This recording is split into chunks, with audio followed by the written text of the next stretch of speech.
All right, well, I just got out of a late night showing of The Lost City, the new Channing Tatum Sandra Bullock movie.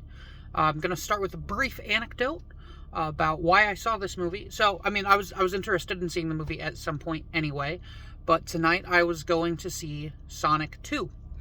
And I get to the theater. There's a few people in front of me in line, and they inform us that they cannot currently accept payment because they were having some sort of issue. Okay. So one of them was like, all right, well, if we give you cash, can we see the movie? And then they were like, oh, well, uh, the problems with our internet, so it might affect the movies too. Which, okay, fair. Just lead with that instead of just the can't take payment thing.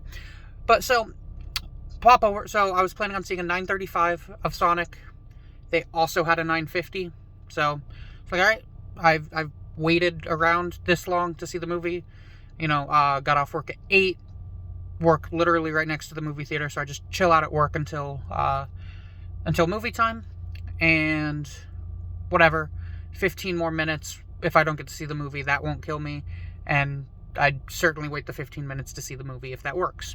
So I just go over, play some pinball, and then it's suddenly 9:49 minutes to the final showing starting. So I pop over to see some people buying concessions. Like, okay, clearly they didn't make an announcement, but stuff's up and running again. Cool. So I go over, I'm like, yo, this gonna happen? She's like, yeah, great. And I was like, awesome, give me a movie ticket. She's like, what movie? I'm like, 9:50 Sonic. She's like, that's actually in theater 6, which apparently is going to still have problems. Which, okay, to be clear, as I'm saying this with all the annoyed sarcastic voices, like, stuff like this happens. I'm not upset with the theater. I'm definitely not upset with the employees. But yeah, so basically I couldn't see Sonic. I was like, all right, well, is there anything else that hasn't started? She's like, there's one 9:50 for the Lost City. And I was like, I'll take it. So that's what I saw. Like I said, I had plans on seeing this movie at some point. I know Nicole wanted to see it. I don't know if I was going to see it with her.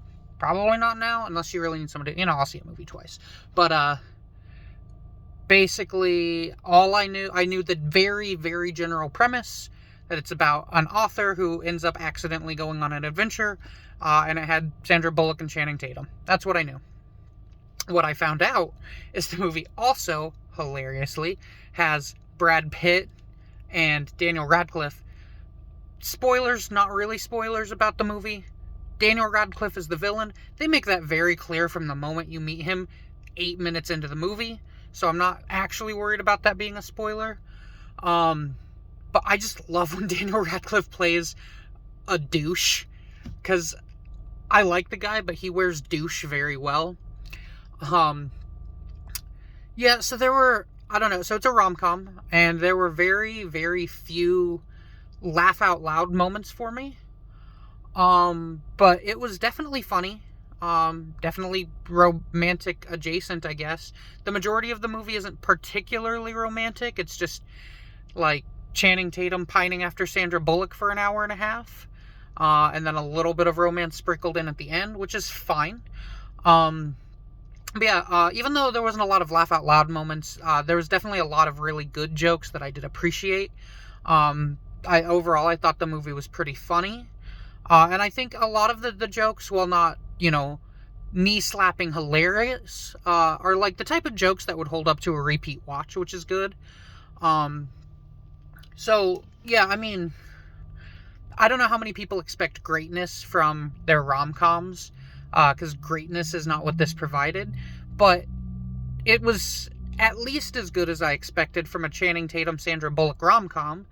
So, there's that. And honestly, that's really all I have to say. Normally, when I don't have a lot to say about a movie, it's not a great thing.